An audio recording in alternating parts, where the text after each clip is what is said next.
Hello everyone, আসসালামু আলাইকুম। আজ আমি একটা রেসিপি শেয়ার করব, ছোলা ভাজি রেসিপি। তো প্রথমে আমি একটা প্যানে মাঝারি সাইজের 1 কাপ পরিমাণ তেল দিয়ে দিয়েছি। 1 কাপ পরিমাণ পেঁয়াজ কুচি দিয়ে পেঁয়াজটাকে একটু হালকা করে ভেজে নেব। তো এখন আমি হাফ চামচ পরিমাণ আদা বাটা, হাফ চামচ পরিমাণ রসুন বাটা দিয়ে একটু ভেজে নেব। এখন আগে থেকে সিদ্ধ করে রাখা ছোলাগুলো আমি ঢেলে দিয়েছি, এগুলো একটু নেড়ে ছেড়ে নেব। একটু ভালো করে নেড়ে ছেড়ে তারপরে আমি হাফ চামচ লবণ দিয়ে দেব, হাফ চামচ হলুদের গুঁড়া দিয়ে দেব,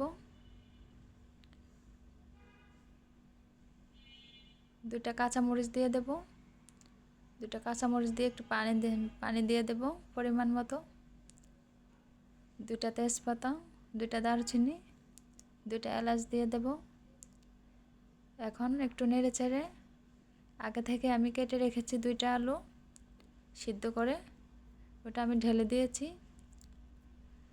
আপনারাও চাইলে বাসায় এভাবে বানিয়ে নিতে পারেন খুব সহজে, সন্ধ্যার নাস্তা কিংবা সকালের নাস্তায়।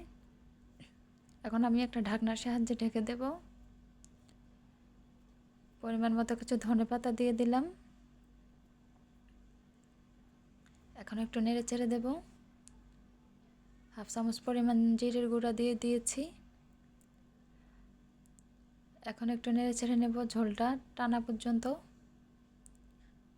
ঝোলটা শুকিয়ে গেলে ছোলাটাকে একটু নেড়ে ছেড়ে নেব। তো আমার ছোলা রান্না হয়ে গেছে। আজকের ছোলা রান্নার রেসিপিটা কেমন হয়েছে কমেন্ট করে জানাবেন অবশ্যই। আর ভিডিওতে ছোট্ট একটা লাইক দিয়ে দেবেন। আর আমার চ্যানেলে নিউ হয়ে থাকলে চ্যানেলটা সাবস্ক্রাইব করে দেবেন। আল্লাহ হাফেজ।